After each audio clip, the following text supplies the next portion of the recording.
ഈ വാർത്തകൾ നിങ്ങൾക്കായി അവതരിപ്പിക്കുന്നു സോനാങ്കോട്, ചെറുപുഴ, പാടിയൊട്ടിച്ചാൽ, ആലക്കോട് ആൻഡ് വെള്ളരിക്കുണ്ട്.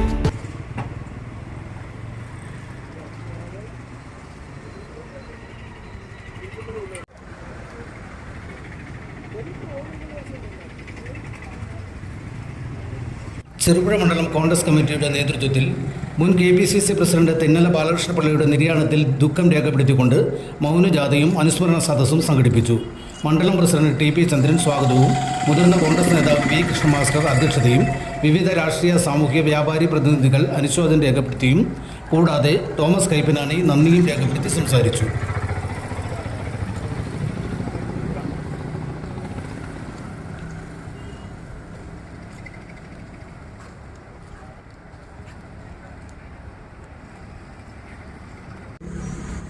രാജ്യസഭാംഗമായും 2 പ്രാവശ്യം അടൂരിൽ നിന്ന് അസംബ്ലിയിലേക്കും തെരഞ്ഞെടുക്കപ്പെട്ട നേതാവായിരുന്നു. അധികാരം അദ്ദേഹത്തിന്റെ കയ്യെത്തും ദൂരത്ത് നിന്നാണ് പലപ്പോഴും അകന്നു പോയിട്ടുള്ളത് എന്ന് നമുക്കറിയാം. അതൊക്കെ വളരെ ശാന്തമായി ഒരു പ്രതിഷേധവും പരിഭവവും ഇല്ലാതെ നേരിടുകയും കോൺഗ്രസ് പ്രസ്ഥാനത്തിനെ ജീവവായുവിനെ പോലെ സ്നേഹിക്കുകയും ചെയ്ത നേതാവായിരുന്നു ശ്രീ തെന്നല ബാലകൃഷ്ണപിള്ള. അതുപോലെ തന്നെ കേരളത്തിലെ രാഷ്ട്രീയ ചരിത്രത്തിൽ UDF-ന് 1977 ഉണ്ടായ തെരഞ്ഞെടുപ്പിൽ ഉണ്ടായ വിജയത്തിൽ തൊട്ടടുത്ത് 100ഓളം സീറ്റുകൾ നേടി 2001 AK ആന്റണി മുഖ്യമന്ത്രിയാകുന്ന അവസരത്തിലുള്ള തെരഞ്ഞെടുപ്പിനെ നേരിട്ടത് KPC പ്രസിഡന്റ് എന്നുള്ള നിലയിൽ ശ്രീ തെന്നല ബാലകൃഷ്ണപിള്ള ആയിരുന്നു.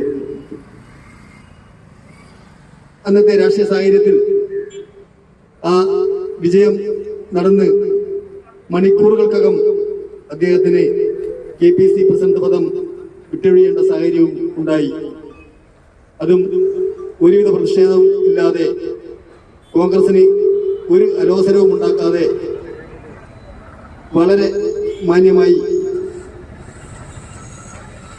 ഇറങ്ങിപ്പോയ, ഓട്ടോറിക്ഷയിൽ കയറി ഇറങ്ങിപ്പോയ ഒരു മനുഷ്യനായിരുന്നു തെന്നല ബാലകൃഷ്ണപിള്ള സാർ എന്ന് നമുക്കറിയാം.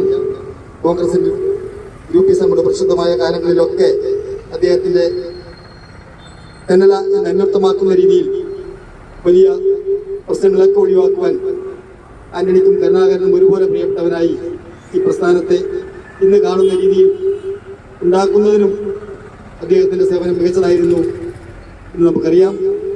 ദീർഘമായി ഞാൻ കടന്നുപോകും. നമ്മളെല്ലാം പ്രിയപ്പെട്ട നേതാവ് ശ്രീ തെന്നല ബാലകൃഷ്ണപിള്ള നമ്മെ വിട്ടുപിരിഞ്ഞു. കേരളത്തിലെ എല്ലാ രാഷ്ട്രീയ സംഘടനകളും ഒരുപോലെ സ്നേഹിക്കുകയും ആദരിക്കുകയും ചെയ്യുന്ന ഒരു വലിയ വ്യക്തിപ്രഭാവത്തിൻ്റെ ഉടമയായിരുന്നു ഈ ബാലകൃഷ്ണപിള്ള. എൻ്റെ 95-ാമത്തെ വയസ്സിൽ കർമ്മനിരതനായി രാഷ്ട്രീയ രംഗത്ത് എല്ലാവരുടെയും സ്നേഹാദരങ്ങൾ പിടിച്ചുപറ്റിക്കൊണ്ട് ജീവിതം നയിക്കുന്ന അദ്ദേഹത്തിൻ്റെ വിട നമുക്ക് ഏറെ ദുഃഖകരമാണ്. ഇവിടെ സൂചിപ്പിച്ചതുപോലെ വിവിധ രാഷ്ട്രീയ പാർട്ടിയുടെ നേതാക്കൾ നമുക്ക് നമ്മുടെ രാജ്യത്ത് ഉണ്ടായിരുന്നു. പക്ഷെ അവർക്കെല്ലാം തന്നെ ഇല്ലാത്തൊരു പ്രത്യേകത തെന്നല ബാലകൃഷ്ണപിള്ള സാറിനെ നമുക്ക് കാണാൻ കഴിയും. എത്ര പ്രകോപിപ്പിക്കാൻ ശ്രമിച്ചാലും അദ്ദേഹം അതിന് ഇരയാവാറില്ല. ശാന്തനായി എല്ലാവരുടെയും പ്രശ്നങ്ങൾ. നമ്മുടെ CPM-ന്റെ സംസ്ഥാന സെക്രട്ടറി ശ്രീ ഗോവിന്ദ മാഷിൻ്റെ അനുശോചന സന്ദേശത്തിൽ പറഞ്ഞിട്ടുള്ളൊരു വാക്കുണ്ട്. അദ്ദേഹത്തിൻ്റെ വിയോഗം തീരാ നഷ്ടമാണ്, അത് നികത്താൻ കഴിയാത്തതാണ് എന്ന ഒരു പ്രയോഗമാണ് അദ്ദേഹം നടത്തിയത്. നമ്മൾ ആലോചിക്കേണ്ടത്, രാഷ്ട്രീയ രംഗത്ത് ജനങ്ങളുടെ താല്പര്യങ്ങൾ സംരക്ഷിച്ചുകൊണ്ട് മുമ്പോട്ടേക്ക് പോകുന്ന നേതാക്കളിൽ ഒരു പ്രധാനിയാണ് തെന്നല ബാലകൃഷ്ണപിള്ള. അദ്ദേഹം രാഷ്ട്രീയ രംഗത്ത് മാത്രമല്ല, പാർലമെന്ററി പ്രവർത്തന രംഗത്ത് മികച്ച നിലയിലുള്ള പ്രവർത്തനം. മറ്റ് രാഷ്ട്രീയ രംഗത്തെ കരുത്ത് പ്രമുഖർ, ഇന്നലെ നിര്യാതനായ മുൻ KPCC പ്രസിഡന്റ് ശ്രീ തെന്നല ഏറ്റവും പ്രിയപ്പെട്ട ഒരു നേതാവായിരുന്നു. രാജ്യസഭയിലായാലും ലോകസഭയിലായാലും തൻ്റെതായ വ്യക്തിത്വം സ്ഥാപിച്ചെടുക്കാൻ കഴിഞ്ഞ നല്ലൊരു രാഷ്ട്രീയ നേതാവ്.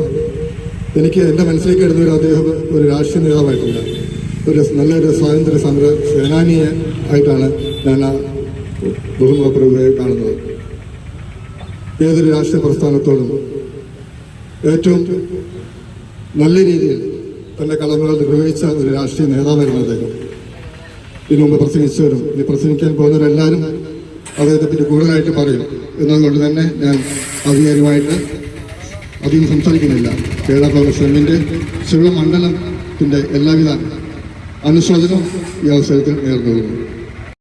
വേദിയിരിക്കുന്ന വിവിധ രാഷ്ട്രീയ പാർട്ടിയുടെ പ്രതിനിധികളെ, പ്രിയമുള്ളവരെ, 95-ാം വയസ്സിൽ നമ്മൾ വിട്ടുപിരിഞ്ഞ മുൻ KPCC പ്രസിഡന്റ്, രാജ്യസഭാ അംഗം, നിയമസഭാ അംഗം എന്ന നിലയിൽ പൊതുരംഗത്ത് വളരെ വ്യക്തിമുദ്ര പതിപ്പിച്ച ഒരു നേതാവായിരുന്നു തെന്നല ബാലകൃഷ്ണൻ. ഇപ്പോഴത്തെ പുതിയ രാഷ്ട്രീയ തലമുറകൾക്ക് അനുകരിക്കാൻ പറ്റിയ നേതാവ്. നിർദ്ദിഷ്ടൻ, നിർമ്മലൻ, ദോഷം വിട്ടകന്നവൻ, അത്യാഗ്രഹമില്ലാത്തവൻ, അഴിമതി തൊട്ടിരുന്നാത്തവൻ എന്നിങ്ങനെ വിവിധ നാമങ്ങളിൽ ചുരുക്കം ചില നേതാക്കൾ മാത്രമാണ് ഈ രംഗങ്ങളിൽ അറിയപ്പെടുന്നത്. അതിലൊന്നാണ് തെന്നല ബാലകൃഷ്ണൻ. തന്റെ പൊതുരംഗത്ത് തനിക്കുള്ളതെല്ലാം വിറ്റ് പൊതുരംഗത്ത് പ്രവർത്തിച്ച ഒരാളാണ്. ഏതാണ്ട് 11 ഏക്കർ സ്ഥലമുണ്ടായിരുന്നു എന്നാണ് ഇന്നലെ ഒരു അഭിമുഖത്തിൽ കണ്ടത്. ഇന്ന് കൂവൽക്കൊലിക്ക് 15 സെന്റ് സ്ഥലമാണ്. പൊതുരംഗത്ത് നിന്ന് നഷ്ടമായിരുന്നതോ ലാഭമായിരുന്നതോ ഒക്കെ നഷ്ടമെന്ന് എണ്ണി തന്റെ സ്വത്തുക്കളൊക്കെ വിറ്റ് പൊതുരംഗത്ത് പ്രവർത്തിച്ചു മാതൃക കാട്ടി ഒരു അധികാരത്തോടും അത്യാഗ്രഹമില്ലാതെ പാർട്ടി ഏൽപ്പിക്കുന്ന ഏത് ചുമതലയും അത് ഉത്സാഹത്തോട് നിറവേറ്റി ഒരു പക്ഷവും പിടിക്കാണ്ട് എല്ലാവരെയും കൂട്ടിച്ചേർത്ത് കൊണ്ടുവരിക. ഇങ്ങനെയുള്ള വ്യക്തിത്വങ്ങളെ കാണുവാൻ തന്നെ നമുക്ക് പ്രയാസമാണ്. വിവിധ രാഷ്ട്രീയ, സാമൂഹ്യ, വ്യാപാര രംഗത്തെ നേതാക്കളെ, സുഹൃത്തുക്കളെ, ഇന്നത്തെ രാഷ്ട്രീയ പാഠം പഠിക്കുന്ന എല്ലാവർക്കും ഒരു മാതൃകയാകേണ്ട വ്യക്തിത്വമാണ് ശ്രീ തെന്നല ബാലകൃഷ്ണപിള്ള. അദ്ദേഹത്തെക്കുറിച്ച് ഇന്ന് എല്ലാ മാധ്യമങ്ങളിലൂടെയും എഴുതിയ വാക്കുകളെന്ന് പറയുന്നത് കോൺഗ്രസ് പ്രസ്ഥാനത്തിന്റെ രമ്യതയുടെയും സൗമ്യതയുടെയും മുഖമാണ്. കോൺഗ്രസ് പ്രസ്ഥാനം തനിക്ക് എന്ത് നൽകി എന്ന് അദ്ദേഹം ഒരിക്കലും ആഗ്രഹിച്ചിട്ടില്ല. താൻ കോൺഗ്രസ് പ്രസ്ഥാനത്തിന് എന്ത് കൊടുക്കുന്നു എന്നാണ് അദ്ദേഹം എപ്പോഴും ചിന്തിച്ചത്. ഒരു പരാതിയും ഒരു വേദനകളും ആരോടും പങ്കുവെക്കാത്ത ഇതുപോലെ ഒരു നേതാവിനെ ഒരുപക്ഷെ ഏത് രാഷ്ട്രീയ പ്രസ്ഥാനത്തിലും ഇന്ന് കാണാൻ കഴിയില്ല എന്ന് തന്നെ പറയാൻ കഴിയും. ബഹുമാന്യനായ മുൻ KPCC പ്രസിഡന്റ് ശ്രീ തെന്നല ബാലകൃഷ്ണപിള്ള, ഇവിടെ എല്ലാവരും സൂചിപ്പിച്ചതുപോലെ പൊതുപ്രവർത്തകർക്ക് മാതൃകയാകേണ്ടുന്ന അപൂർവം ചില രാഷ്ട്രീയ നേതാക്കളിൽ ഒരാളാണ്. കോൺഗ്രസ് രാഷ്ട്രീയത്തിൽ എന്നും സമവായത്തിൻ്റെ പ്രതീകമാണ് ശ്രീ തെന്നല ബാലകൃഷ്ണപിള്ള. ആർക്കും സ്വീകാര്യനായ, എല്ലാവർക്കും സ്വീകാര്യനായ ഒരു കോൺഗ്രസ് നേതാവ് കേരളത്തിൽ ആരെന്ന ചോദ്യത്തിന് ഉത്തരം ശ്രീ തെന്നല ബാലകൃഷ്ണപിള്ള എന്നുള്ളത് തന്നെയാണ്. അദ്ദേഹത്തിൻ്റെ കാര്യങ്ങളെക്കുറിച്ചൊക്കെ ഇവിടെ വളരെ സവിസ്തരം നേതാക്കൾ സൂചിപ്പിച്ചിട്ടുണ്ട്. ഒരു ത്യാഗിയായിട്ടുള്ള, നിസ്വാർത്ഥനായിട്ടുള്ള, ഏറ്റവും എളിയ ജീവിതം നയിക്കുന്ന ഒരു ഗാന്ധിയനാണ് അദ്ദേഹം. അദ്ദേഹത്തിൻ്റെ നഷ്ടം ഇന്ത്യൻ നാഷണൽ കോൺഗ്രസിനെ സംബന്ധിച്ചിടത്തോളം ഒരു തീരാ നഷ്ടമാണ്. രാഷ്ട്രീയ ഭൂമണ്ഡലത്തിൽ ആരാലും അറിയപ്പെടാതെ അവസാന ഘട്ടം ഇപ്പോഴാണ് അറിയുന്നത് അദ്ദേഹം തപസ്സായിരുന്നു. തൻ്റെ രാഷ്ട്രീയ പ്രസ്ഥാനത്തിന് വേണ്ടി ജീവിതം ഒഴിഞ്ഞു വെച്ചിട്ടുള്ള തെന്നല അവസാനം മരണം സമയത്താണ് സത്യത്തിൽ അദ്ദേഹം പോയി എന്നുള്ള ധാരണ ഇല്ല. അതിനുശേഷമാണ് തെന്നല ജീവിച്ചിരിപ്പുണ്ടായിരുന്നത്. കാരണം വിവിധ രാഷ്ട്രീയ പാർട്ടികളുടെ നേതാക്കന്മാരും പ്രവർത്തകരും വളർന്നു വരുമ്പോൾ അതിൻ്റെയൊക്കെ തന്നെ മുമ്പ് മറ്റേതിനെയും അനുകരിക്കാതെ സ്വന്തം ആശയം ഉയർത്തിപ്പിടിച്ചുകൊണ്ട് പോയിട്ടുള്ള ആളാണ് തെന്നല ബാലകൃഷ്ണപിള്ള. അദ്ദേഹത്തെ പോലുള്ള രാഷ്ട്രീയ രംഗത്തെ രാഷ്ട്രീയ നഭോമണ്ഡലത്തിൽ കൊള്ളിയാൻ പോലെ മിന്നി വരുന്ന എത്രയോ ഉണ്ട്. പക്ഷേ ഒരു ഘട്ടത്തിൽ എത്തുമ്പോഴേക്കും അതൊക്കെ തടഞ്ഞു പോകുന്നു. അത് പറ്റില്ല. നമുക്ക് മാതൃകയാക്കി സ്വീകരിക്കാൻ പറ്റുന്ന ഏതാണോ അത് സ്വീകരിക്കാൻ തയ്യാറാകണം. അങ്ങനെ രാഷ്ട്രീയ നഭോമണ്ഡലത്തിൽ പുതിയ പുതിയ മിന്നൽ പിണറുകൾ വളർന്നു വരേണ്ട കാലഘട്ടമാണിത് എന്ന് ഓർമ്മിച്ചുകൊണ്ട് എൻ്റെ വാക്ക് അവസാനിക്കുന്നു. അദ്ദേഹത്തിന്റെ രാഷ്ട്രീയ പ്രസ്ഥാനത്തിന്റെയും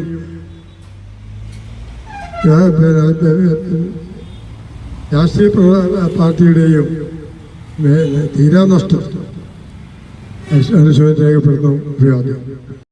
കോൺഗ്രസ് പ്രസ്ഥാനത്തിന്റെ പ്രമുഖ നേതാവും അതുപോലെ തന്നെ സർവാദരണീയനുമായ തെന്നല ബാലകൃഷ്ണപിള്ള സാറിനെ വ്യാപാരി വ്യവസായ സമിതിയുടെ പേരിൽ അനുശോചനം ചെയ്യും. സമ്പത്തും പൊതുപ്രവർത്തനത്തിനു വേണ്ടി മാറ്റിവെച്ച് ജീവിതാവസാനം വരെ സാമൂഹിക പ്രവർത്തനത്തിൽ ഏർപ്പെട്ട അപൂർവം ചില നേതാക്കന്മാരിൽ ഒരാളായിരുന്നു തെന്നല ബാലകൃഷ്ണപിള്ള. നമുക്കറിയാം 98 മുതൽ KPCC പ്രസിഡന്റ് ആയി 2001 ഇലക്ഷനിൽ കോൺഗ്രസ് പ്രസ്ഥാനത്തെ മുന്നിൽ നിന്ന് നയിച്ചുകൊണ്ട് ചരിത്രത്തിൽ വൻ ഭൂരിപക്ഷത്തോടെ UDF പ്രസ്ഥാനത്തെ അധികാരത്തിലെത്തിക്കുകയും അതുപോലെ തന്നെ നേതൃത്വം പറഞ്ഞപ്പോൾ ആ പ്രസിഡന്റ് സ്ഥാനം ഒരു മടിയും കൂടാതെ രാജിവെച്ച് ഒഴിയാനും അദ്ദേഹത്തിന് രണ്ടൊന്നായി ചിന്തിക്കേണ്ടി വന്നില്ല. കേരളത്തിന് തീരാ നഷ്ടമായ തെന്നല ബാലകൃഷ്ണപിള്ള സാറിൻ്റെ വിയോഗം നമ്മുടെ ഞെട്ടിച്ചിരിക്കുകയാണ്. ഈ വിയോഗത്തിൽ IPC യൂണിയൻ്റെ പേരിൽ ആദരാഞ്ജലി അർപ്പിച്ചുകൊണ്ട് നിർത്തുകയാണ്. തെന്നല ബാലകൃഷ്ണപിള്ളയുടെ നിര്യാണത്തിലുള്ള അനുസ്മരണ യോഗമാണ് ഇവിടെ നടക്കുന്നത്. നമുക്കറിയാം, നമ്മളൊരു വ്യക്തിയെക്കുറിച്ച് കേൾക്കുമ്പോൾ ആദ്യം നമ്മുടെ മനസ്സിൽ വരുന്ന അദ്ദേഹത്തിൻ്റെ സ്വഭാവ വിശേഷതകളാണ്. ആ അർത്ഥത്തിൽ ശ്രീ തെന്നല ബാലകൃഷ്ണപിള്ളയെക്കുറിച്ച് നമ്മൾ കേൾക്കുമ്പോൾ എല്ലാവരും സമ്മതിക്കുന്ന ഒരേ ഒരു കാര്യം, അദ്ദേഹം ഒരു സൗമ്യതയുടെ മുഖമുദ്ര ഉള്ള ഒരു വ്യക്തി എന്നാണ്. അദ്ദേഹത്തിൻ്റെ രാഷ്ട്രീയ ജീവിതത്തിൽ നമുക്കറിയാം വളരെ സുതാര്യമായ പ്രവർത്തനം കാഴ്ചവെച്ച് യാതൊരു പാർലമെന്ററി വ്യാമോഹവുമില്ലാതെ പ്രതിസന്ധി ഘട്ടത്തിലൊക്കെ പാർട്ടിയെ നയിച്ച് ശരിക്കും ഒരു ഗാന്ധിയൻ മാർഗത്തിൽ വിജയത്തിലേക്ക് പാർട്ടിയെ നയിച്ച ഒരു നല്ല രാഷ്ട്രീയ പാരമ്പര്യമുള്ള ഒരു വ്യക്തിയായിട്ടാണ് അദ്ദേഹത്തെ നമ്മൾ അറിയുന്നത്. ആഘോഷവേളകളെ അവിസ്മരണീയമാക്കാൻ ആർഭാടങ്ങളിലെ അണിയലങ്ങളുമായി പൊന്നിന്റെ കലവറ. മാറുന്ന കാലത്തിൽ മാറ്റത്തിന്റെ രുചിയറിയുന്ന വൈവിധ്യങ്ങളുടെ സ്വർണ്ണശേഖരവുമായി മലയോരത്തിന്റെ തിലകക്കുറി. സ്വർണ്ണ വ്യാപാര രംഗത്ത് 25 വർഷത്തെ മഹത്തായ സേവന പാരമ്പര്യം. നവീന രീതിയിലുള്ള ഡിസൈനുകൾ, വിപുലമായ ശേഖരം, വിശ്വസ്തത. മലയോരത്തിന്റെ മനസ്സറിഞ്ഞ ഷോറൂം. സോനാങ്കോട്, ചെറുപുഴ, പാടിയൊട്ടിച്ചാൽ, ആലക്കോട് ആൻഡ് വെള്ളരിക്കുണ്ട്.